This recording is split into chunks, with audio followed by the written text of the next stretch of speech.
इतरांची लेखा कोण करी, राजयाची कांता काय भीक मागे, मनाची आजोही सिद्धी पावे. कल्पतरू तळवटी जो कोणी बैसला, काय उने त्याला सांगा जोजी. श्री गुरु सारिखा असता पाठी राखा, इतरांची लेखा कोण करी. ज्ञानदेव म्हणे तरलो तरलो, आता गुरु कृपे उद्धरलो. श्री गुरु सारिखा असता पाठी राखा, इतरांची लेखा कोण करी. जोडून या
वक्रतुंड महाकाय सूर्यकोटि समप्रभ निर्विघ्नं कुरु मे देव सर्वकार्येषु सर्वदा. गुरुर्ब्रह्मा गुरुर्विष्णु गुरुर्देवो महेश्वरः, गुरु साक्षात् परब्रह्म तस्मै श्री गुरवे नमः. मूकं करोति वाचालं पंगुं लंघयते गिरिं, यत्कृपातमः वन्दे परमानंदमाधवं. जयांची केली स्मरण होय सकळ विद्यांची अधिकरण तेची वंदू श्री गुरुचरण ते नमस्कारुणी आता. ओम नमो ज्ञानेश्वरा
नमो सद्गुरु तुकया ज्ञानदीपा नमो सद्गुरु सचिदानंद रूपा नमो सद्गुरु भक्त कल्याण मूर्ती नमो सद्गुरु भास्करा पूर्ण कीर्ती जगदंबा माता की जय लक्ष्मी माता की जय विठ्ठल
प्रस्तुत प्राप्त प्रसंगी कीर्तनरूपी सेवेकरिता निवडलेला अभंग संत शिरोमणी विश्ववंदनीय ज्ञानाचा सागर दिनाची माऊली संत सम्राट ज्ञानेश्वर महाराज चालत असलेला हा अखंड हरिनाम सप्ताह मौजे लाभदी अत्यंत भाग्यवान पुण्यवान गाव आहे हे गेल्या अनेक वर्षापासून स्थापना 93ची आहे, मी आता मंदिरात पाहिलेली आहे. 1993 पासून अत्यंत आनंदाने, अत्यंत कुशल मार्गदर्शनाने, अत्यंत स्वच्छ विचारधारेने हा चालत असलेला अखंड हरिनाम सप्ताह आपल्या गावामध्ये, या वर्षीच्या या अखंड हरिनाम सप्ताहामध्ये 6व्या दिवसाची कीर्तनरूपी सेवा माझ्या वाट्याला आहे. आज पाऊस पडत होता, पण अगदी थोडक्यामध्ये सावरलं. परत एकदा तुम्हा आम्हाला संधी मिळाली ह्या कार्यक्रमाला व्यवस्थित पद्धतीने पुढे नेण्याकरिता. अनेक गुणीजन गायक मंडळी या ठिकाणी उपस्थित आहेत, वादक मंडळी उपस्थित आहेत, आणि आम्हा सर्वांहून श्रेष्ठ असणारी तुम्ही श्रोता मंडळी सुद्धा या ठिकाणी उपस्थित आहात. संत सम्राट ज्ञानेश्वर महाराजांचा मी अभंग मुद्दामून याकरिता घेतलेला आहे. गुरु परंपरेतला अभंग आहे, गुरूंचं महानपण सांगणारा अभंग आहे, गुरुचं श्रेष्ठत्व सांगणारा अभंग आहे. याही पुढे जाऊन सांगू का, तुमच्या आमच्या जीवनामध्ये गुरुची काय आवश्यकता आहे, कशासाठी गुरुला शरण जावं, आणि ज्या गुरुकडे शरण गेलोत ना तो गुरु सुद्धा कसा असावा, इत्यादी सगळ्याच गोष्टींचं अत्यंत स्वच्छ पद्धतीने माऊलींनी या अभंगात मार्गदर्शन केलेलं आहे. अत्यंत महत्वाचा अभंग आहे आणि योगायोगाने गुरुवार आहे. या निमित्ताने मी ठरवलं की चला अभंग गुरुचा घ्यावा. गुरुवारच्या निमित्ताने आता माऊली सांगतात गुरुबद्दल, ते काही मार्गदर्शन सर्वसाधारण नाही.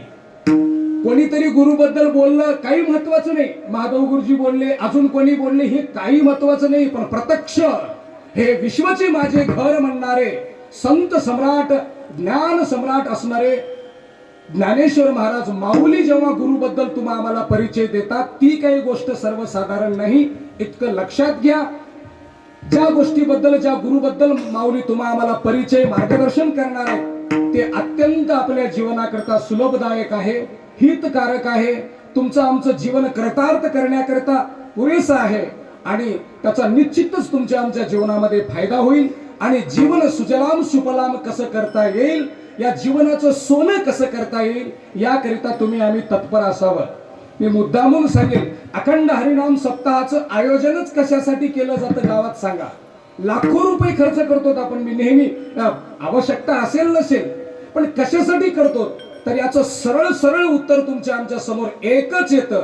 तुमच्या आमच्या ज्ञानामध्ये भर पाडून घेणे हाच उद्देश आहे फक्त सप्ताहाचा. लक्षात ठेवा, तुमच्या आमच्या ज्ञानामध्ये जे ज्ञान आहे, समजा अज्ञानाने तुम्ही आम्ही भरलेले असाल तर अज्ञान नष्ट होऊन आपल्या जीवनामध्ये ज्ञानाचा प्रकाश कसा येईल, याकरिता अखंड हरिनाम सप्ताहाचं आयोजन केलेलं असतं, याकरिता कीर्तनाचं आयोजन केलं असतं, आणि याच धाटीला धरून कीर्तनकारांनी वक्तृत्व करायचं असतं आणि श्रोत्यांनी सुद्धा याच पद्धतीने ऐकायचं असतं. इत्यादी गोष्टी तुम्ही आम्ही अत्यंत बारकाईने लक्षात घ्याव्या.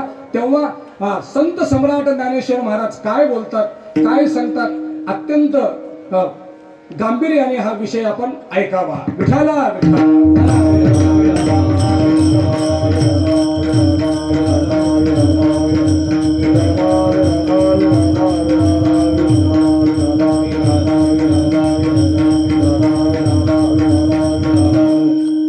गावामध्ये तिसऱ्यांदा योग येतोय मला सेवा करण्याचा, तिसऱ्यांदा लगातार तिसऱ्या वर्षी आहे. याचं कारण असं आहे, अत्यंत गावकऱ्यावर प्रेम आहे, आमचं गावकऱ्यावर प्रेम आहे, यात शंका नाही. कोणाच्या माध्यमातून सेवेची संधी मिळाली याबद्दल अनेक कलाकार आहेत, याबद्दल मी शेवटी नक्कीच परिचय देईल. आदरणीय परमस्नेही असणारे आमचे बंडू पाटील असतील, बाबू महाराज असतील, हे सातत्याने आमच्या संपर्कातले. सर्वांच्या तुमच्या सगळ्यांच्या सहकार्यांनी त्यांचा निरोप माझ्यापर्यंत आला, तुमच्या सांगण्याने. त्याकरिता सेवेसाठी मी इथं उभा आहे.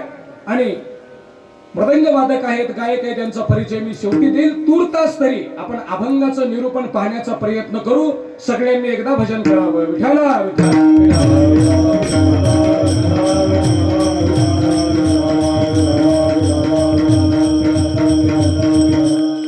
सेवेकरिता आदरणीय बाबू महाराज कुदळेकर, तेही कीर्तनकार, 2 कीर्तनकार आहेत. परवा कीर्तन केले आमचे केशव महाराज, तेही उपस्थित आहेत. सगळ्यांच्या चरणावर नतमस्तक, शिष्टमाल्यांच्या चरणावर नतमस्तक होतो आणि थोडा आवाज वाढून मागतोय. परत एकदा भजन होऊ द्या, मग निरूपण करू. विठाला विठा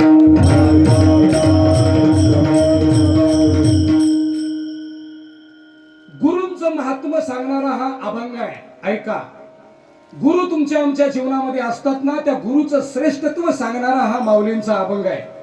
अगदी वेळेवर कीर्तन संपेल, जरा बारकाईने ऐका. गुरु काय आहे सगळ्यांनाच पडलेला प्रश्न आहे. गुरु प्रत्येकाच्या जीवनात व्हावा असं सगळ्यांची इच्छा आहे. सगळ्यांना वाटतं आपण गुरु करावा. गुरुंना, आमच्यासारख्या काही गुरुंना सुद्धा वाटतं आपले शिष्य व्हावेत, यात काही शंका नाही. पण सगळ्यांना वाटत असणारा गुरु हा शब्द नेमकं तुम्हा आम्हाला काय अर्थ दर्शवितो, हा अत्यंत महत्वाचा मुद्दा आहे. गुरु गुरु ही सगळ्यांना ऐकलेले शब्द आहेत, पण गुरु शब्दाचा अर्थ काय, गुरुचा नेमका अर्थ काय होतो, शास्त्र याबद्दल काय बोलतं, जरा कायमचं डोक्यात ऐकून ठेवा. गुरु ह्या दोन शब्दांनी एकत्रित आलेला हा शब्द आहे. गुरु, गु शब्दाचा अर्थ होतो अंधकार. परत एकदा ऐकून ठेवा, गुरु हे दोनच अक्षर आहेत. गु शब्दाचा अर्थ आहे अंधकार आणि रु शब्दाचा अर्थ आहे प्रकाश. लक्षात ठेवा, गुचा अर्थ आहे अंधकार आणि रुचा अर्थ आहे प्रकाश. अंधकाराकडून प्रकाशाकडे नेणारा म्हणजे गुरु, असा त्याचा अर्थ होतो. आता अंधकाराकडून प्रकाशाकडे नेणारा म्हणजे नेमकं काय? असं रात्रीच्या वेळेपासून सकाळी दिवस निघतो तो प्रकाश का? तसाही धरले तरी चालेल, पण याचा सरळ सरळ तात्विक अर्थ असा होतो, अज्ञान रूपी अंधकारातून, मुद्दामून ऐकून ठेवा, अज्ञान रूपी अंधकारातून ज्ञान रूपी प्रकाशाकडे जो नेतो त्याला म्हणावं गुरु. लक्षात ठेवा, गुरु शब्दाचा अर्थच होतो, गु म्हणजे अंधकार आणि रु म्हणजे प्रकाश. याला पुरावा सुद्धा देईल मी. तुम्ही शास्त्रकार बोलतात, गुकारस्य अंधकारोहि रुकारस्तेज उच्यते अज्ञान ग्रासकम ब्रह्म गुरुरेव न संशय. म्हणून गुरु शब्दाचा अर्थ होतो अज्ञानातून प्रकाशाकडे नेणे, अज्ञान रूपी अंधकारातून शिष्याला काढणे आणि ज्ञान रूपी प्रकाशामध्ये त्याचं जीवन नेऊन समर्पित करणे, याला म्हणावं गुरु. आणि अशा गुरुची तुमच्या आमच्या जीवनामध्ये काय आवश्यकता आहे हे एकदा बघू. भजन करा.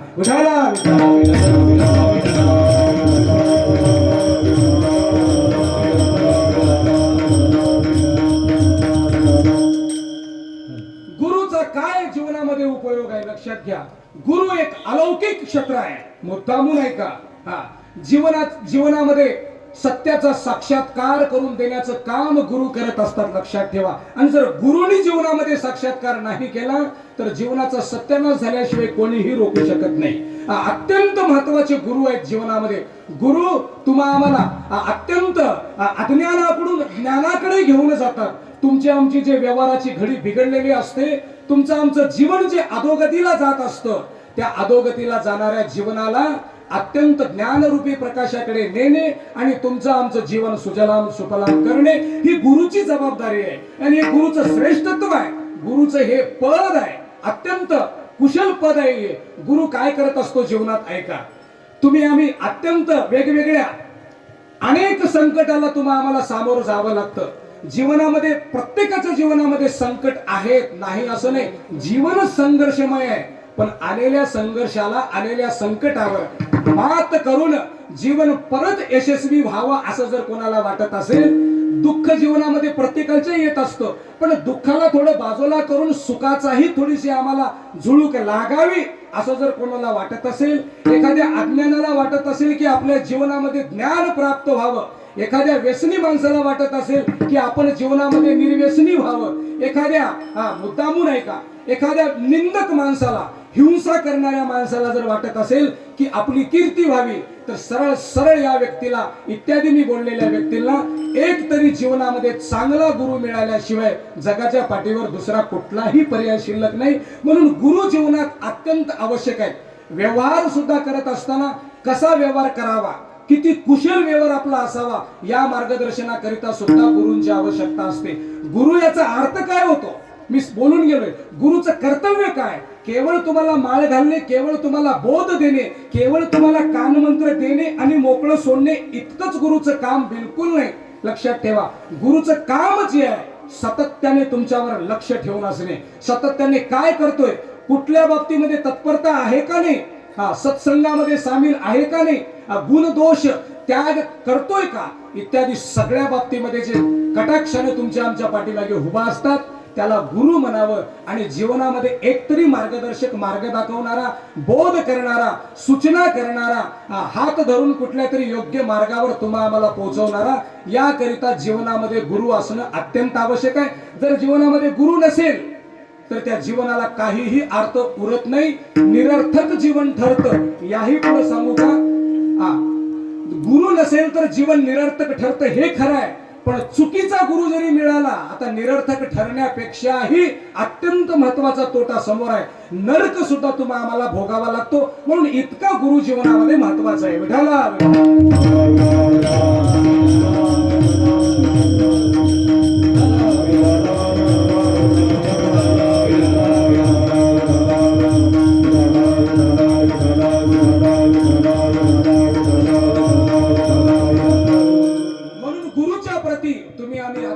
जागरूक असणं हे महत्वाचा मुद्दा आहे. या अनेक शंकेचं समाधान करण्याकरिता संत सम्राट ज्ञानेश्वर महाराज या अभंगाची निर्मिती करतात आणि या अभंगाच्या द्वारे तुम्हा आम्हाला मार्गदर्शन करतात आणि सांगतात, गुरुची ओळख सांगतात. गुरु कसा असावा आणि कोणत्या गुरुकडे तुम्ही आम्ही शिष्यत्व पत्करावं, या गोष्टी करता उच्च कोटीचं मार्गदर्शन माऊली करतात. विठ्ठला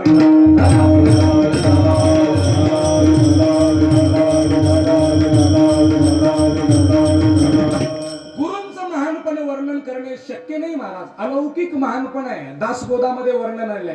आता सद्गुरु वर्णवेना जेथे माया स्पर्शू शकेना, ते स्वरूप मज अज्ञाना काय कळे. दासबोधामध्ये वर्णन आहे. आता सद्गुरु वर्णवेना, गुरूंचं वर्णन करणं शक्य नाही आणि गुरूंच्या जवळ माया सुद्धा स्पर्श करू शकत नाही. म्हणूनच तुम्हा आम्हाला गुरु तारू शकतात. लक्षात घ्या, संसार रूपी भवसागरातून नेण्याकरिता, तारून नेण्याकरिता, संसार रूपी बंधन तोडून पैल तीराला तुम्हा आम्हाला नेण्याकरिता, म्हणजेच काय, मुक्ती आणि मोक्ष जीवनामध्ये प्राप्त करून देण्याकरिता गुरूंचीच आवश्यकता का भासते, तर याचा सरळ सरळ अर्थ होतो. जी माया आहे ब्रह्मांडामध्ये, भगवंताची जी माया आहे, त्या मायेनं तुम्हा आम्हाला गरफटलेला आहे. ती माया तुम्हा आम्हाला सुधरू देत नाही. भगवंत सांगतात, मम माया दुरत्या, देवाची माया आहे. लक्षात घ्या, माया ही देवाची आहे, पण देव मात्र मायेमध्ये बांधून नाहीत. ही गोष्ट काळजीपूर्वक लक्षात ठेवा. जरा अवघड जरी तुम्हाला चिंतनाचं ऐकायला 10 मिनिटं ऐका. अशी असणारी भगवंताची माया, दोन शक्तीने माया काम करत असते तुमच्या आमच्यावर. लक्षात ठेवा, दोन शक्ती आहेत मायेची. एक आवरण शक्ती आहे आणि एक विक्षेप नावाची शक्ती आहे. लक्षात ठेवा, या दोनच शक्ती तुमचा आमचा प्रपंच बिघडू शकतात, तुमचा आमचा व्यवहार बिघडू शकतात, तुमचं आमचं जीवन अधोगतीला नेणाऱ्या या मायेच्या दोन शक्ती आहेत. एक विक्षेप शक्ती आहे आणि एक आवरण शक्ती आहे. आवरण शक्ती मायेची काय काम करते ऐका. जे खोटं आहे, जे लबाड आहे, ते तुम्हाला खरं आहे असं दाखवते.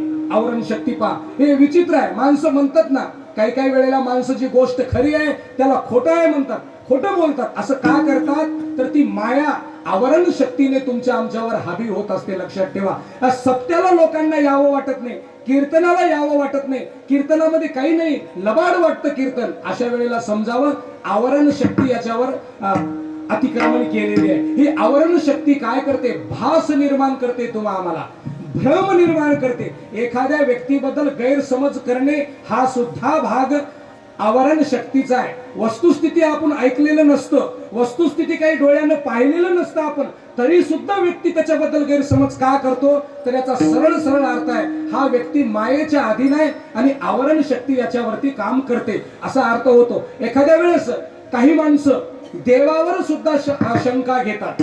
कशाचा दगडात देव आहे नाही, कोण बघितलं हो, काय विनाकारण कशाला खटाटोपी करायच्या, असं वाटणे याला म्हणावं आवरण शक्ती. याही पुढे जाऊन सांगू का, जे आमिष, लालच, ममत्व मनुष्यामध्ये निर्माण होतं ना, हे आवरण शक्तीनं होतं. माणूस म्हणतं, प्रत्येकाला माहिती आहे, जरा आत्म्याला विचार करून बघा, प्रत्येक व्यक्तीला माहित आहे सोबत काहीही येत नाही. हे प्रत्येकाला माहित आहे. प्रत्येक व्यक्ती म्हणतो सोबत काहीच येत नाही, आणि वस्तुस्थिती आहे काहीही येत नाही. बघा, माणसाला माहित आहे जमीन सोबत येत नाही, घर सोबत येत नाही, कितीही कपाट भरून पैसे ठेवले ना, ते पैसे सुद्धा सोबत येत नाही. याही पुढे जाऊन सांगू का मी, इतकं सुद्धा माहिती आहे आपल्याला. आपल्याला वाटतं, आपणास वाटतं की माझ्या जरी सोबत नाही आलं तरी माझ्या मुलाबाळांना होईल, असा माणसाचा जो लालच आमिष निर्माण होतं ना, याला आवरण शक्ती म्हणतात असं वाटतं. आणि याचीही जाणीव आहे लेकरांबाळांसाठी जरी का करून ठेवावं.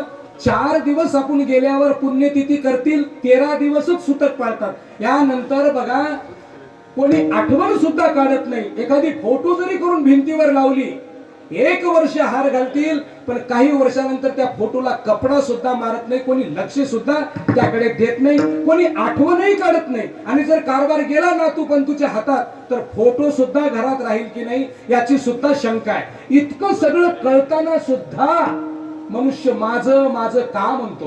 हे माझं आहे, हे माझं आहे, हे नातू माझा आहे, हे मुलगा माझा आहे, पत्नी माझी आहे, त्यांच्याबद्दल असा खेद करतो. एखाद्या वेळेस घरातल्या व्यक्तींना थोडी जखम झाली तर माणूस बेचैन होतो, लक्षात ठेवा. जेवण करत नाही.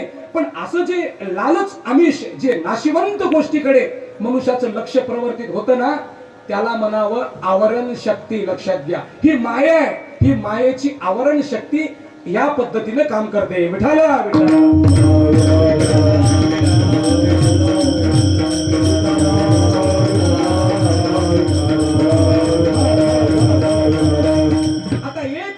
अजून एक शक्ती आहे, विक्षेप शक्ती मायेची. दुसरी शक्ती आहे पहा. ही शक्ती काय काम करते. ही विक्षेप, त्याचा अर्थ सरळ सरळ होतो. आता सगळ्यांना इंग्रजी मधून बोलणं चालू आहे. जी गोष्ट तुम्हाला सातत्याने डिस्टर्ब करते ना, त्याला म्हणावे विक्षेप शक्ती. सातत्याने तुमच्या आमच्या मध्ये अडचणी निर्माण करते, त्याला म्हणावे विक्षेप शक्ती. हे विक्षेप नावाची शक्ती मायेची कशी आहे पहा.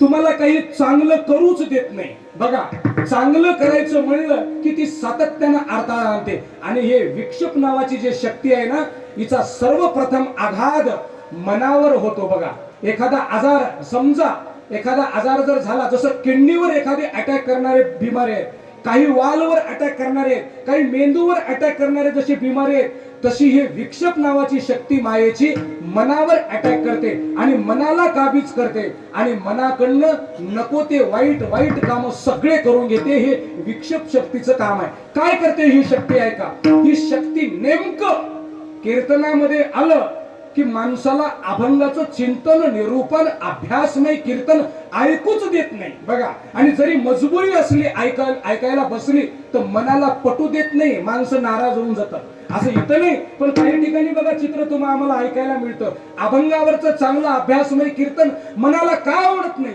तर याचं सरळ सरळ कारण आहे विक्षेप नावाची शक्ती. तुम्हाला चांगले कर्म सुद्धा करू देत नाही. करूच देत नाही चांगले कर्म. कधीतरी माणसाला जेवायला पंक्ती बसल्यावर माणसाला पत्रवाळ्या उचलावं असं वाटतं, जरा बुद्धीमध्ये येतं. अरे हे पत्रवाळ्या आपण उचलावं, देवाचं काम आहे, एखाद्याची पंगत आहे, आपण हे काम करावं असं वाटतं. पण लगेच विक्षेप नावाची शक्ती मनावर हवी होते आणि जाणीव करून देते, पत्रवाळ्या उचलणं आपलं काम नाही. हे आपण मोठे माणसं, श्रेष्ठ माणसं, एखाद्या आता साधू दिसले, महाराज दिसले, कोणीतरी वाटतं, कितीही दुष्ट मनुष्याला सुद्धा विचार येतो, हा आपण याचं दर्शन घ्यावं, जरा पाया पडावं असं वाटतं. पण लगेच विक्षेप शक्ती त्या मनावर प्रहार करते आणि सांगते हे पाया पडणं आपल्याला शोभत नाही. लाज निर्माण करते ही मनामध्ये आणि त्याचे पायापासून दूर ठेवते. एक वेगळाच मनामध्ये ताण निर्माण करते. नको ते माणूस अटकून बसतो, स्वतःला जरा मोठा समजतोय, शहाणा समजतोय, पण वस्तुस्थिती तसं काहीही नसतं. सगळं लबाड आम्हाला जे जाणीव करून देते, याला म्हणावं विक्षेप नावाची शक्ती. विठाला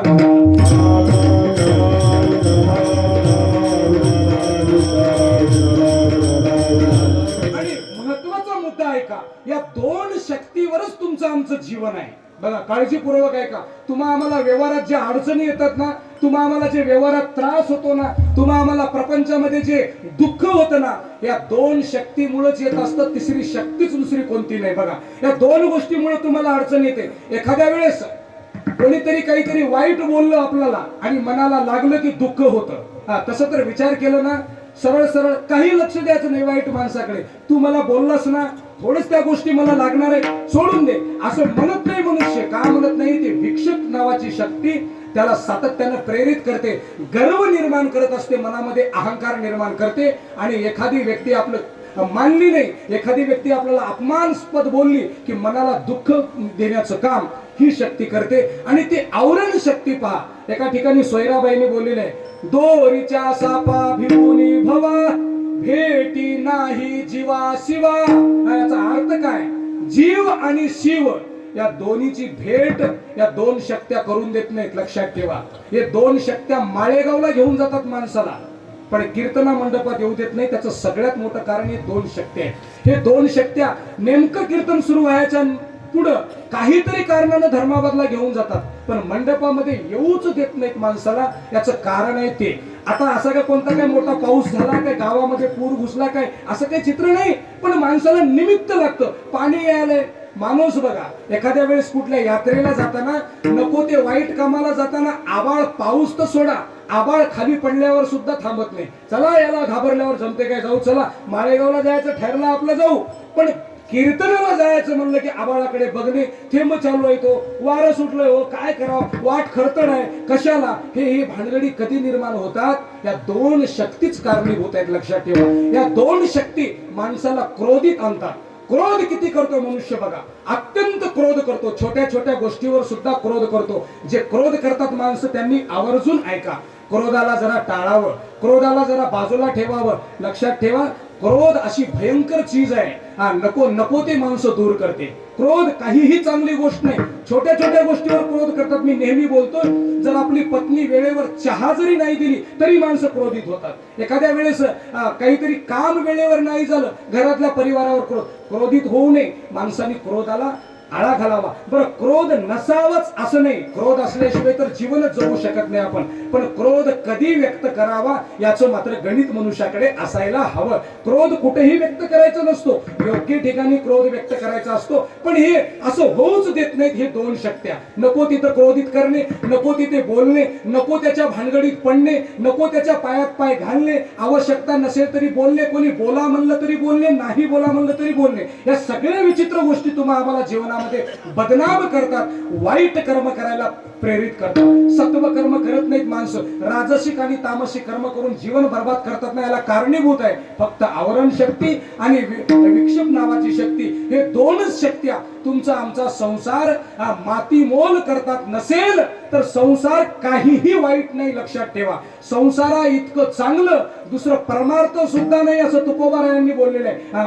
समर्थांनी सुद्धा एका ठिकाणी सांगितलेलं आहे, आधी प्रपंच करावा नेटका, परमार्थ नंतर करा, पण अगोदर संसार करा, असं सगळ्यांनी सांगितलंय. पण संसार आपला बिघडून का जातो? या मायेने, या दोन नावाच्या शक्तीने तुमचा आमचा संसार बर्बाद करतो. अशा शक्तीपासून जर तुम्हा आम्हाला वाचून राहायचं असेल, अशा शक्तीपासून संसाराला शाबूत ठेवायचं असेल, अशा शक्तीपासून तुमचं आमचं जीवन बाजूला सारून जीवनाचं कल्याण करून घ्यायचं असेल, तर मात्र त्याकरिता जीवनामध्ये एक गुरुची आवश्यकता नक्की आहे. हा महत्वाचा मुद्दा आहे. जर गुरु नसेल तर ह्या गोष्टींचं ज्ञान तुम्हा आम्हाला कोणीही देत नाही.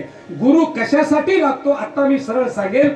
आवरण आणि विक्षेप नावाच्या शक्तीला तुमच्या आमच्या संसारापासून बाजूला करण्याकरिता जीवनामध्ये गुरु लागतो. लक्षात ठेवा. आणि असा जर ज्ञानी गुरु, असा जर सद्गुणी गुरु, असा जर गुरु ज्याला आवरण शक्ती काय माहिती असावी, ज्याला विक्षेप शक्ती काय माहिती असावी, आणि या दोन्हीही शक्तीचा संसारावर काय प्रभाव पडतो, परमार्थावर काय प्रभाव पडतो याचं ज्ञान असलेला गुरु म्हणजेच श्री गुरु. लक्षात ठेवा. आणि असा जर श्री गुरु तुमच्या आमच्या जीवनात असेल तर त्याला कोणीही जगातली ताकद त्याला रोखू शकत नाही, त्याचं जीवन कल्याण झाल्याशिवाय. म्हणून माऊलीने अभंगाचं पहिलं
त्या गुरुला श्री गुरु म्हणावं ही त्याची व्याख्या आहे. ज्या गुरुला मायेचा स्पर्श नाही आणि ज्या गुरुला ममत्व आहे, ज्या गुरुजवळ माया आहे त्याला श्री गुरु म्हणता येत नाही. आता कोणता गुरु म्हणावा ते आपापलं ठरवा, मी इथून बोलणार नाही. ज्या गुरुजवळ माया नाही, आता माया काय आहे बघा. ज्या गुरुला लालच नाही, ज्या गुरुला अपेक्षा नाही, ज्या गुरुला कसलंही ममत्व नाही. तुम्हाला याही पुढे सांगू का, लोकांकडनं काही मिळवायचं तर सोडा हो, दूरच ठेवा, पण आपल्याकडे जे काही आहे ते समाजाला कसं देता येईल याची अशी ज्याची इच्छा आहे त्याला म्हणावं श्री गुरु. लक्षात ठेवा. आता श्री गुरु नाव लिहून घ्यायला हरकत नाही.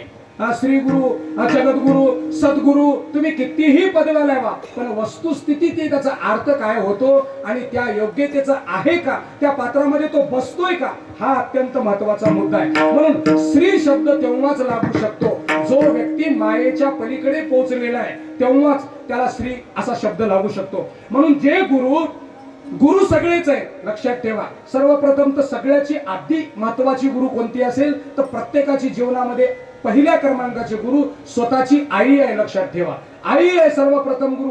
आईच तुम्हाला आम्हाला सगळा जीवनाचा बोध करते, सांगते, आठवण करून देते. हे तुझे वडील आहेत, हे तुझे काका आहेत, हे तुझे भाऊ आहेत, हे तुझे मावशी आहे, ही जी ओळख करून देते आणि जीवनामध्ये हळूहळू तिथून जे बोलायला चालायला शिकवते आपल्याला, ती आहे सगळ्यात गुरु. गुरु सगळेच आहेत. गुरु त्यानंतर शालेय शिक्षण देणारे सुद्धा गुरु आहेत, त्यानंतर वेगवेगळे कला शिकवणारे गुरु आहेत, त्यानंतर अजून काही गुरु आहेत, भरपूर गुरु आहेत. शेतकऱ्याला एखादा आऊत जरी शिकवला ना हाणायला एखाद्या नवीन तरुण मुलाला, त्याच्यासाठी शेतीच्या बाबतीत तो सुद्धा त्याचा गुरु आहे. सगळे गुरु होऊ शकतात, पण श्री गुरु जरा वेगळी पायरी आहे. श्री गुरु काय आहे हे जे सगळं तुम्हाला आम्हाला शिकवतात, बाकी याला श्री लावता येत नाही. श्री फक्त तेच आहे. का लावता येत नाही? आई जरी तुमची आमची प्रथम गुरु असेल, पण आई सुद्धा ममत्व लालचा मोह ठेवते. लक्षात ठेवा. तुम्हा आम्हाला आई श्रृंगार करते, शिकवते, बाबा मन हे सगळंच मन म्हणते, पण मलाही आई म्हणायला विसरू नको असा सुद्धा तिच्याकडनं मार्गदर्शन होतो. म्हणून आईला सुद्धा श्री लागत नाही. लक्षात ठेवा. शालेय शिक्षण शिकवणाऱ्या गुरुला सुद्धा श्री लागत नाही आणि अजून व्यवहारामधल्या काही गोष्टी शिकवणाऱ्या गुरुला सुद्धा श्री लागत नाही. पण आध्यात्मिक क्षेत्रामध्ये जीवनाचं अंतिम ध्येय काय आहे, जीवन जगणाऱ्या गोष्टी शिकवणे हे गुरुचं काम आहे. पण श्री गुरुचं काम मात्र तुम्हा आम्हाला मिळालेला जन्म कशासाठी आहे, याचं अंतिम ध्येय काय, याचा अंतिम उद्देश काय, जीवन जगावं तरी कशासाठी जगावं, शेवट जीवनाचा कसा व्हावा, जीवनाची कीर्ती कशी शिल्लक राहावी, या इतर बाबतीमध्ये बरं महत्वाचं परमार्थाची, परमात्म्याची, देवाची आणि तुमची ओळख करून देणारे याला म्हणावं श्री गुरु. म्हणून जीवनाचं अंतिम ध्येय शिकवणारा श्री गुरु असतो.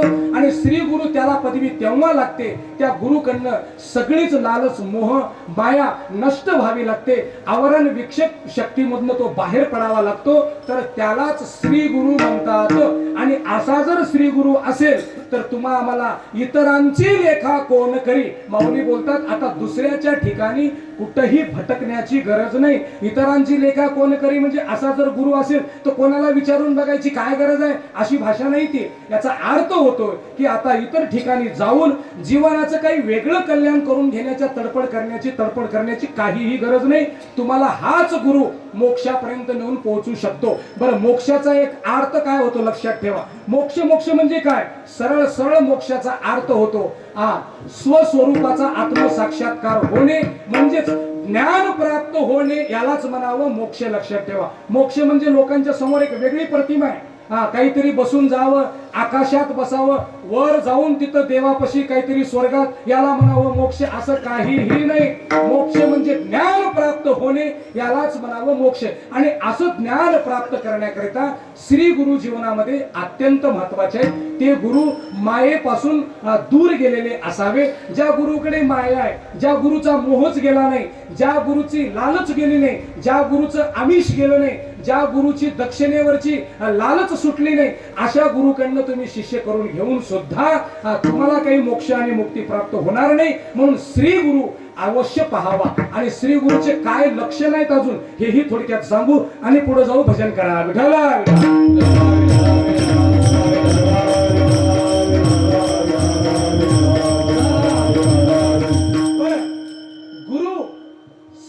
शिवाय किंवा गुरु शिवाय जीवनाची वाटचालच नाही. माऊली सुद्धा एका ठिकाणी बोलतात, गुजे विनय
दृष्टांताची मात. माऊलींचे सुद्धा दृष्टांत आहेत. गुजेवी नाही तर कोण सांगे. लक्षात ठेवा, गुरु शिवाय ज्ञान प्राप्त नाही, गुरु शिवाय मोक्ष नाही, गुरु शिवाय मुक्ती नाही, पण श्री गुरु असावा लागतो, हे लक्षात ठेवा. आता श्री गुरुचे लक्षण काय आहेत मुद्दामून ऐकून ठेवा.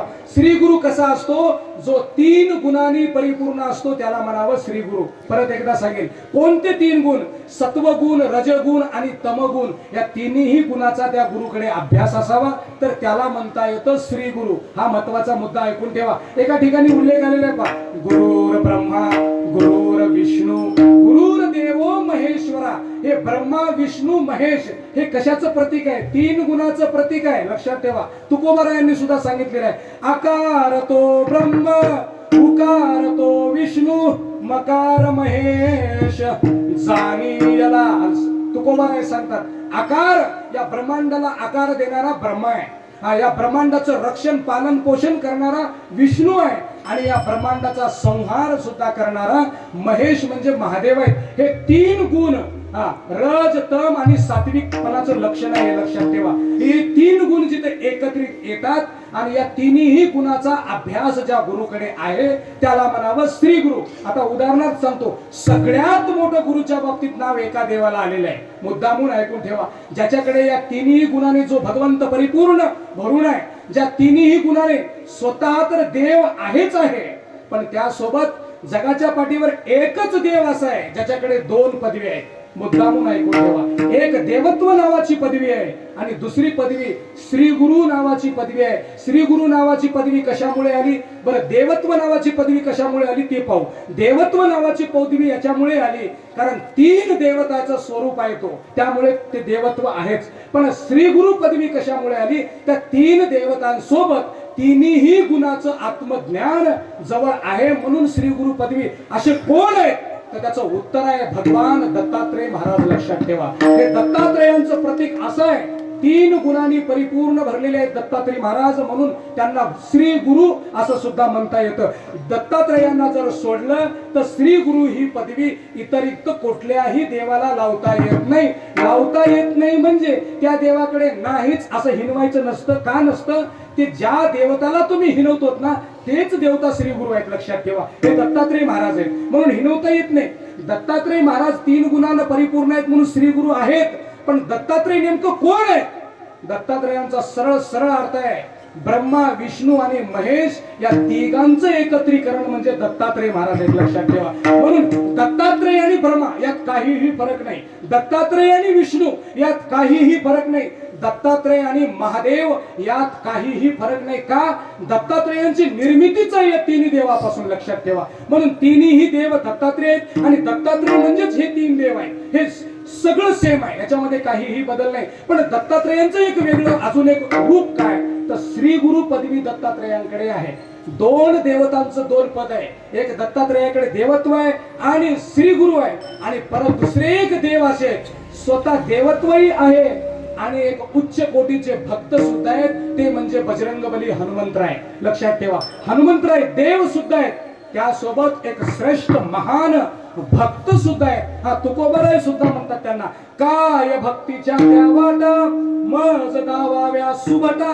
तुकाराम महाराज हनुमंताला विचारतात की भक्तीच्या वाटा तुम्ही मला दावा सांगा. याचा अर्थ होतो की ते उच्च कोटीचे भक्त आहेत आणि महारुद्राचा अवतार, आता त्या महादेवाचा अवतार आहे प्रत्यक्ष बजरंगबली, म्हणजे देव सुद्धा आहेत. हे 2 देवाकडे 2 पदवी असलेले तुम्हा आम्हाला हिंदू धर्मात लाभलेले हे अत्यंत उच्च कोटीचे देवस्थान आहेत. विठ्ठला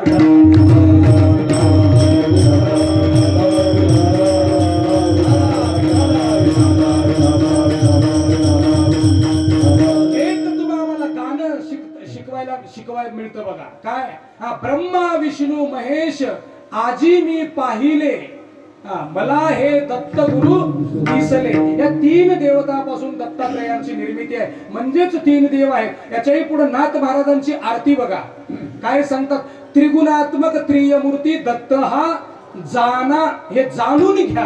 लक्षात ठेवा, म्हणून 3 तोंड आहेत दत्तात्रयांना म्हणून ते 3 मस्तक आहेत असं नाही, फक्त प्रतिकात्मक मूर्ती आहे. या 3ही देवापासून तयार झालेली आहे. आणि दुसरी गोष्ट 3 गुणांनी परिपूर्ण भगवान दत्तात्रय आहे म्हणून श्री गुरु पदवी आहे. श्री गुरुला 3 गुण पाहिजे. कोणते कोणते, सत्वगुण रजगुण आणि तमगुण. हे सत्वगुण रजगुण तमगुणाचे काय काय आहे, हे ब्रह्मांड सुद्धा 3 गुणाने भरलेले आहे. हवा 3 गुणाची आहे बघा. आता हवा कशी आहे, सात्विक हवा आहे. थोड्या वेळापूर्वी राजसिक हवा सुटली होती, राजसिक आणि तामसिक हे हवा सुटली होती. आता कसं आहे, दिवस मावळायच्या पुढे प्रकाश सूर्य कसा असतो, सात्विक असतो. पण मे मध्ये आता दुपारी बघा राजसिक आणि तामसिक होतो सूर्य. माती सुद्धा 3 गुणाने परिपूर्ण आहे, वृक्ष सुद्धा 3 गुणाने, पाणी सुद्धा 3 गुणाने, म्हणून हे ब्रह्मांडच त्रिगुणात्मक आहे. भगवंत स्वतः गीतेमध्ये सांगतात, दैवी हे शा गुणमयी मम माया दुरत्या मामेव ये प्रपदन्ते माया नेताम तरंती ते. हे ब्रह्मांडच 3 गुणांनी भरलेले आहे, मायेने भरलेले आहे. म्हणून या 3 गुणाचं ज्ञान त्या गुरुकडे असल्याशिवाय आपल्या शिष्याला परिपक्व करू शकत नाही, म्हणून त्यांना श्री गुरु म्हणतात. विठ्ठला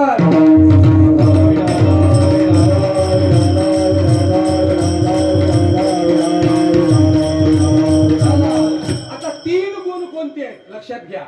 3 गुण कोणते कोणते, राजसिक तामसिक आणि सात्विक. याच्यातला काय फरक आहे, 3 प्रकारची बुद्धी सुद्धा असते. लक्षात ठेवा, राजसिक बुद्धी असते, सात्विक बुद्धी असते आणि तामसिक बुद्धी असते. या 3ही बुद्धीच्या बद्दलचं त्या गुरुला ज्ञान असावं लागतं. जरा काळजीपूर्वक आहे का, तुम्हाला आम्हाला गुरु करायचं आहे तर हे सगळी माहिती असायला हवी. मुद्दामून ऐका. आज गुरुवार आहे, भगवान दत्तात्रयांचा वार आहे. त्या निमित्ताने प्रभू दत्तात्रयावर थोडासा प्रकाश टाकायला मिळालं, आपलं मदभाग्य म्हणू. विठ्ठला विठ्ठला.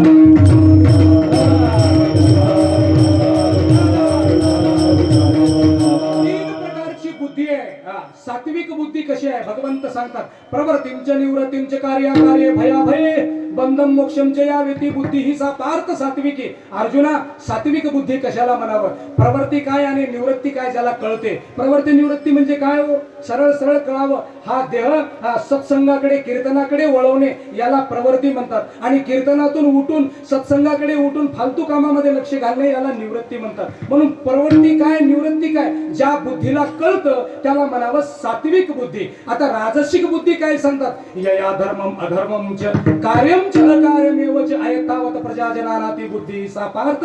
राजसिक बुद्धी कशी आहे? ज्या बुद्धीमध्ये गर्व आहे, ज्या बुद्धीमध्ये अहंकार आहे, ज्या बुद्धीमध्ये चांगलं ऐकण्याची क्षमता नाही, ज्या बुद्धीला क्रोध निर्माण होतो आणि एखादी बुद्धी खरं आहे हे बोललेले आपल्या उपयोगाचं आहे, हे बोलतात ते आपल्या कल्याणाचं आहे असं वाटतं, पण त्याचं मान्य करावं वाटत नाही, याला म्हणावं राजसिक बुद्धी. आणि अशा राजसिक बुद्धी आणि अशा सात्विक बुद्धीचं ज्ञान त्या गुरुच्या ठिकाणी असावं लागतं. आता परत तामसिक बुद्धी, धर्मम अधर्ममच्या तमसा मन्यता तमसा व्रता सर्वा तान परितामच बुद्धीचा पार्थ तामसी. अर्जुनाला देव सांगताना सांगतात तामसिक बुद्धी काय? ज्या बुद्धीमध्ये सारखा विचार येतो हिंसा करण्याची, ज्या बुद्धीला वाटतं चोरी करावं, लक्षात ठेवा याला तामसिक बुद्धी म्हणतात. चोरी कशाची? एखाद्याची वस्तू उचलून नेणे म्हणजे चोरी नाही, मुद्दामून ऐकून ठेवा. ही तर चोरी सर्वसाधारण आहे. एखाद्याच्या घरात घुसून काहीतरी चोरून नेलं ही चोरी आहे, पण खूप साधारण चोरी आहे. साधारण आहे म्हणजे कोणाला करायला मुभा नाही, हे लक्षात ठेवा. काही नाही, हलकी आहे, चला उचला असं होऊन येऊ द्या. बोलले त्याचा अर्थ असं नाही, पण भयंकर चोरी तुम्हाला सांगू का? चोरी सगळ्यात जगाच्या पाठीवर सगळ्यात मोठी कोणती चोरी असलं सांगू? एखाद्या माणसाची त्याच्या महागाऱ्या निंदा करणे या एवढी चोरी जगाच्या पाठीवर दुसरी कोणतीच नाही. निंदा माणसाने कोणाची करू नये आणि चोरी करू नये. सगळ्यात मोठा डाकूच सांगून जातोय तुम्हाला जाता जाता. जगाच्या पाठीवर सगळ्यात मोठा चोर डाकू कोणाला म्हणावं? जो व्यक्ती दोघांनाही एकच शब्द देतो त्याच्या एवढा डाकू माणूस जगात पडले, लक्षात ठेवा. इकडे म्हणतो आम्ही तुमचीच की, तिकडे गेला अहो आम्ही, आता तुमचं आमचं काय सांगावं लागते का? असं दोन ठिकाणी जो बोलतो तेवढा डाकू माणूस जगाच्या पाठीवर दुसरा कोण नाही. आणि अशा डाकू सोबत कधी बसत जाऊ नका. विठाला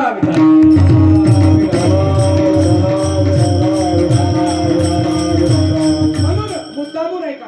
ज्याच्या बुद्धीला वाटतं की कोणाची निंदारूपी चोरी करावी, ज्याच्या बुद्धीला वाटतं की कोणाला दोन शब्द देऊन टाका घालावा, ज्याच्या बुद्धीला वाटतं कोणाचं तरी काहीतरी वाईट बोलून त्याचं हृदय दुखवावं, असं ज्याच्या बुद्धीला वाटतं, आणि असंही बुद्धीला वाटतं कुठल्या तरी प्राण्याला मारावं, कुठल्या तरी प्राण्याची हत्या करावी, कोणाचं तरी अंतःकरण दुखून हत्या करावं, असं ज्या बुद्धीला वाटतं त्याला म्हणावं तामसिक बुद्धी. आणि या तामसिक बुद्धीबद्दल सुद्धा त्या गुरुकडे ज्ञान असावं लागतं, तरच तो आपल्या शिष्याला परिपक्व करू शकतो. हा महत्वाचा मुद्दा. विठाला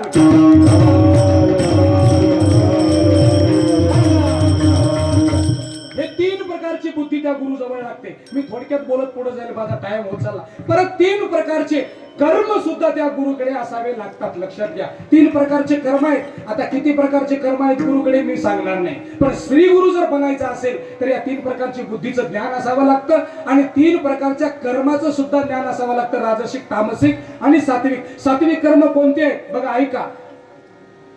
ये तू कामे सुना कर्म सहकारेण वा पुनः क्रियते बहुलाया संतत सात्विक मुच्यते. भगवंत बोलतात नियतम संगरहितम अराग द्वेषतः कृतम आपण प्रेत सुना कर्म यत्तत् सात्विक मुच्यते. भगवंत सांगतात अर्जुना, सात्विक कर्म कोणते? जे नियतीला धरून केले जातात त्याला म्हणावं सात्विक कर्म. आणि हे सात्विक कर्माच्या बाबतीत त्या गुरुकडे ज्ञान असावं लागतं, लक्षात ठेवा. सात्विक कर्म कसे? जे नियतीला धरून आहेत, जे नियमाला धरून आहेत, लक्षात ठेवा.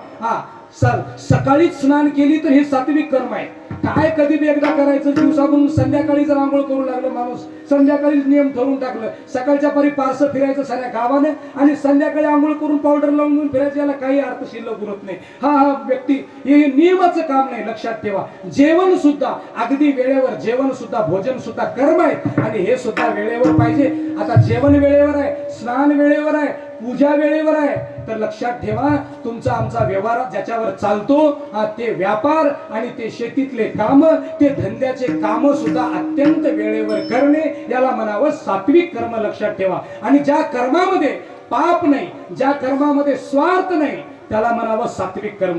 लक्षात ठेवा, सात्विक कर्म इथं मंडपात आता पाऊस पडला, काही लोकांनी आले चटया काढले, झाडून काढले, पुसून काढले, हे सगळे सात्विक कर्म आहे. पण सावधान राहा, सात्विक कर्म करता करता हातातून राजसिकपणा येऊ शकतो. कसं येऊ शकतो? चटया काढले, झाडून काढले, पुसून काढले, हे सात्विक कर्म आहे. पण हे करत असताना माझ्याकडे कोणी बघतोय ना, एवढं करतोय, मेहनत कोणाच्या तरी लक्षात येते ना, असा जर मनामध्ये विचार आला की समजा सात्विक मधून राजसिक मध्ये उडी पडली. पण सात्विक कर्म असे आहेत जे भगवंताला प्रसन्न करावे वाटतात त्याकरिता करणारे कर्म. सात्विक कर्म असे आहेत एखाद्या दीनपीडित लोकांच्या काहीतरी उपयोगी पडावी, भलेही पैसे नसतील पण शारीरिक कर्म तुम्ही त्याच्यासोबत काहीतरी हातभार लावावा, याला म्हणावं सात्विक कर्म. जे या मातृभूमीसाठी केले जातात, जे देशासाठी केले जातात, जे राष्ट्रासाठी केले जातात, सगळ्यात महत्वाचं बोलतोय ज्याच्यामध्ये काहीही स्वार्थ नाही, लोकांसाठी जो वेळ देऊन कर्म करतो त्याला म्हणावं सात्विक कर्म. आणि अशा सात्विक कर्माचा अभ्यास त्या गुरुकडे लागतो. विठाला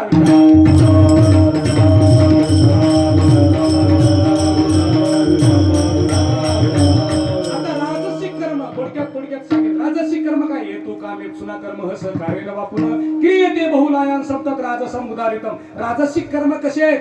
हेतू कामे सुना कर्म. बघा, राजसिक कर्म गर्व अहंकाराने केले जातात, त्याला राजसिक कर्म म्हणतात. थोडक्यात ऐका, राजसिक कर्म कसे आहेत ऐका. विषयच असा आहे, थोडं तुम्हाला भजन न ऐकायला मिळेल, कारण ही गुरु सांगतोय मी तुम्हाला, सर्वसाधारण व्यक्तीबद्दल बोलत नाही. ज्या वेळेला गुरु तुमच्या समोर ठेवायचा असतो त्यावेळेला किती किती भरणं त्याच्यासाठी मांडावं लागतो, जर लक्षात ठेवा. दुसरे काय? राजसिक कर्म. माणूस जेवण करतो, स्वयंपाक करून लोकांना वाढतो, हे कर्म सात्विक कर्म आहे. पण राजसिकपणा तिथं कसा येतो पा? करतो, पंगत करतो, उगीच जाता जाता एखाद्यावर रागावतो. नीट जेवता येत नाही का तुला? एखादा माणूस म्हणला बसू का जेवायला? बसा, आताच वेळ मिळाली का तुम्हाला? होऊ द्या, एवढं कळत नाही, उभे येता तुम्ही. असं कोणाला तरी दरडावणे, इतकं भोजन करून सुद्धा त्याचा काहीही उपयोग नाही. राजसिक कर्म मी बघितलेत माझ्या डोळ्याने. काही माणसं भंडारे करतात, इथला भाग नाही, शहरी भागात हे उदाहरण जास्त बघायला मिळतं. मुद्दामून ऐका, स्वयंपाक करतात 4-5 पायऱ्यांचा, एखादा माणूस डबल जेवला तर त्या व्यक्तींना सहन होत नाही, याला ते राजसिक कर्म म्हणतात. त्या कर्माचा उपयोग काहीही होत नाही. बरं, नाही केलेले बरं, नाही केलेले बरं, पण करून जर कोणाचं मन दुखवत असताल तर हे राजसिक कर्म आहेत. आणि गर्व अहंकार येतो. बघा, एखादा माणूस उपकार करतो कोणावर, पण त्याला 3दा जाणीव करून देतो, मी तुझ्यावर उपकार केले, मी तुझ्यावर उपकार केले, मी तुला तेव्हा मदत केली. बाबा, त्याला जाण आहे, पण तू कशासाठी त्याला जाणीव करून देतोस? सारखं त्याचा आत्मा का दुखवतोस? कर्म केलास पण त्याचा आत्मा दुखवतोस की नाही जाणीव करून, याला म्हणावं राजसिक कर्म. लक्षात ठेवा, एक कोणती तरी वस्तू कोणाला वापरायला दिली की त्याला सारखं त्याची चर्चा करायची, याला म्हणावं राजसिक कर्म. आता उदाहरणासाठी सांगतोय, मी सांगितलंय, एका बाईला साडी दिली. ऐकून ठेवा, लग्नाला चालली होती, हिच्याकडे भारीतली साडी होती, दिली तिला साडी. लग्नाला चालले, बाई देतीस का? हरकत नाही, देऊन टाकली. ती साडी लिहून घेऊन गेली. आता मोठेपणाने राहायला काय हरकत आहे? दिली ना, एखाद्या तू वेळेवर पडलीस ना, मिटला विषय. आता ती देताना दिली, पण ते कर्म देणं चांगलं कर्म आहे, पण ते राजसिक कर्म कसे होतात बघा, तुमच्या आमच्या हातून सुद्धा होतात. पंढरपूरला जातो, जाणं सात्विक कर्म आहे, पण येता येता उगीच त्या प्रसादवाल्याला 10 रुपये कमी द्यायचे, त्याचं कुठलं तरी एखादं पाकिट टाकून घेऊन याचं, परत राजसिक कर्म. या कर्माला काहीही आधार नाही. ती बाई साडी दिली आणि ती बाई लिहून घेऊन लग्नाला गेली. आता ती गेली, आज ना उद्या येईल, हिला साडी परत करेल, विषय मिटला का नाही? पण हिला झोपच नाही घरी, बिलकुल झोप नाही, तळमळ कराली, सारखं उठणे झोपणे, बाहेर फिराली, काय करावं काय नाही, परेशान. साडी घेऊन गेली, माझी साडी घेऊन गेली, परत झोप. सकाळी उठली, ताबडतोब उठली की ज्या गावला ती बाईची साडी घेऊन गेली होती त्या गावला एक पाट घेऊन गेली, तिथं हातात पाट घेऊन गेली लाकडाचा, आणि तिच्या मागेच जिथं बाई बसाली तिथं खाली ठेवायला, जिथं बाई वाकली की तिथं खाली पाट ठेवायचं काम, कार्यक्रम चालू केली. दुसऱ्या बायका परेशान लग्नातल्या, काय बाई श्रीमंत आहे, किती मोठ्या घरची बाई आहे. बरं, मोठ्या घरची किती, ती गरीबच होती, पण बायकांना वाटू लागलं काय हिचा आवाज आहे, हिनं बसलं तर पाठ घेऊन बाई आहेत सोबत. बरं, पाठ घेऊन कोणती बाई आहे जिच्या गळावर सोनं दागिने भयंकर, मोठी बाई, हिच्या खाली बसलं की पाठ घेऊन रेडी आहे. काय व्यवस्था, कोणाची बायको असेल, ही कुठली बाई असेल? सगळ्यांना प्रश्न पडला, सगळ्यांना प्रश्न पडला. मग तिला विचारलं, त्या पाठ घेऊन बसणारीला, पाठ ठेवणारीला, बाई तुम्ही तिचे नोकर आहात का? तुमची मालकी नाही का? ते काय मोठी बाई आहे ती, कुठली बाई आहे हो, तिने बसायला की तुम्ही पाठ ठेवता खाली, काय बाई आहे तिचा जरा परिचय तरी द्या. ती बाई म्हणली कशाची मोठी आहे तुम्हाला काय सांगा, कशाची मोठी आहे ती ना, मग तुम्ही बसायला की पाठ घेऊन का ठेवता. काय मला बंद होतं पाठ घेऊन ठेवायला, साडी लिहून आणि माझी कुठेही मातोड्यात बसून म्हणून पाठ ठेवायला, बसली की पाठ ठेवा, बसली की पाठ ठेवा. हे राजसिक कर्म आहे. तू दिलीच साडी तिला हे अत्यंत चांगलं आहे, पण तुझा भाव तुझा उद्देश चांगला नाही, जे तुम्हाला तळमळ लागली, हे राजसिक कर्म आहे. आणि असे राजसिक कर्म गर्व अहंकाराने येतात. काय त्या साडीची किंमतच काय, दामच काय. बघा त्या साडीसाठी एखादी काय म्हणतात दास्यत्व सुद्धा पत्कारण्याची जी अवस्था झाली, त्याला म्हणावं राजसिक कर्म. आणि अशा राजसिक कर्माचं ज्ञान त्या गुरुकडे असावं लागतं. कशासाठी, शिष्य घडवायचा आहे त्याला, म्हणून त्यालाच श्री गुरु म्हणतात. राजसिक कर्म मिटले. तामसिक कर्म कोणते, भगवंताला प्राप्त करण्याकरता तामसिक कर्म कसे आहेत. वाठल त्या टोकाला माणसं जातात, लक्षात घ्या, वाठल त्या टोकाला जातात. ज्या देवाला प्रसन्न करायचंय, मी बोलत नाही, भगवद्गीता बोलते, पटलं ऐका, नसेल तर विषय सोडून द्या, त्यामध्ये माधव गुरुजी फलाना बिस्ताना कोणी सहभागी नाही. भगवंत स्वतः सांगतात, अर्जुना मला प्रसन्न करण्याकरिता माझ्या समोर जर एखाद्या प्राण्याची हिंसा करत असताल तर तुमच्या त्या प्रसन्नतेवर आणि मला प्राप्त करणाऱ्या साधनेवर धिक्कार आहे माझ्याकडून, मला पटत नाही, असं स्वतः देव सांगतात. म्हणून हिंसा करण्याचं सुद्धा कर्म हे अत्यंत तामसिक कर्म आहे. हिंसा सुद्धा कोणती आहे, एखाद्याची हत्या करणेच हिंसा नाही, एखाद्याला अपमानित करून बोलणे या एवढी हिंसा जगाच्या पाठीवर दुसरी कोणतीच नाही, लक्षात ठेवा. सन्मानानं बोलण्याकरता सातत्यानं मनुष्य तत्पर दाखवावं. म्हणून अशा तामसिक कर्माच्या बाबतीत सुद्धा त्या गुरुकडे ज्ञान असावं लागतं. विठ्ठला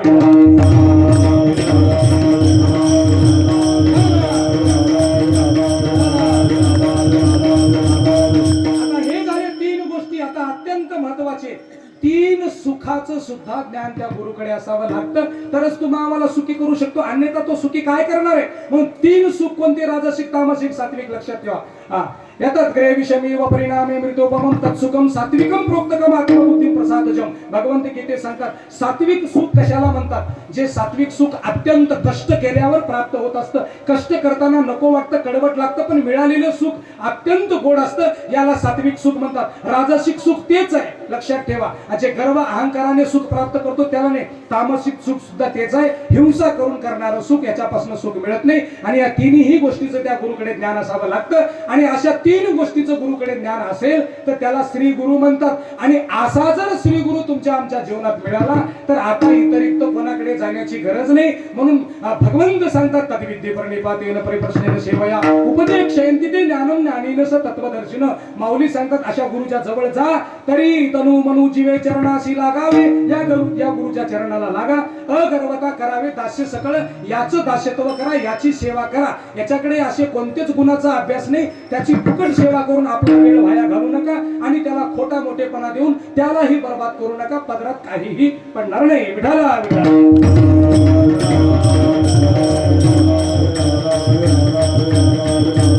असा जर गुरु असेल तर तुमच्या जीवनात काहीही कमी पडणार नाही. म्हणून ज्ञानेश्वर महाराज सांगतात श्री गुरु सारिका असता पाठी राखा, इतरांची लेखा कोण करी. असा गुरु असल्यावर जीवनात घाबरायची गरज नाही. उदाहरण म्हणून सांगू का, आत्ता पाहिला गुरुजींच्या सोबत लक्ष्मण चाल म्हणली, आपली लक्ष्मण चाल म्हणली, पण हिम्मत गुरुजींची होती आणि त्याच्यासाठी अत्यंत चांगला क्षण आहे.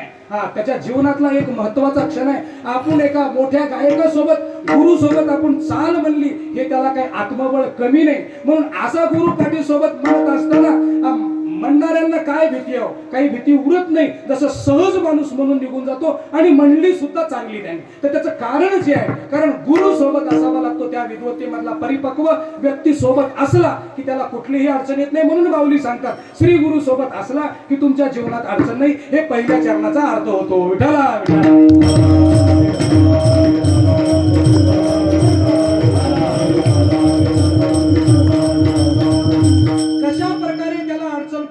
कशा प्रकारे तो यशस्वी होऊ शकतो त्याचं एक उदाहरण म्हणून माऊलींनी दुसरं चरण सांगतात. लक्षात घ्या. राजी राजी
लक्षात घ्या. कशा प्रकारे त्याला कोणाचीही आवश्यकता पडणार नाही. उदाहरण म्हणून एक महाराज पुष्टी देतात त्याला, राज याची कांता काय भीक मागे. काय सांगतात, एखाद्या राजाच्या पत्नीला काही कमतरता पडते का, काही तिला भिक्षा मागावी लागते का.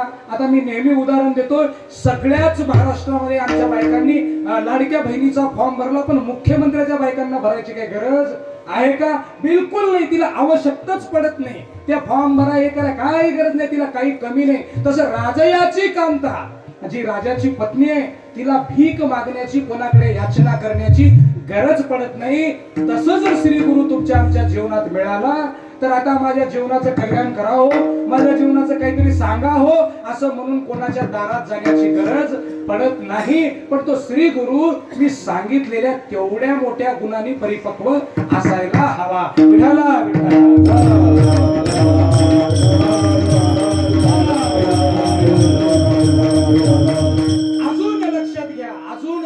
अजून एक दृष्टांत म्हणून लक्ष, अजून त्या गोष्टीला परिपक्व करण्याकरता ज्ञानेश्वर महाराजांनी दुसरं चरण सांगितलं, राजयाची कांता काय भीक मागे. आवश्यकता आहे का, नाही. म्हणून त्या शिष्याला सुद्धा कोणाकडे जाण्याची आवश्यकता नाही, त्याच्या पाठीमागे श्री गुरु आहेत. हे सांगताना अजून एक प्रमाण पुष्टी म्हणून अभंगाचं तिसरं चरण सांगतात.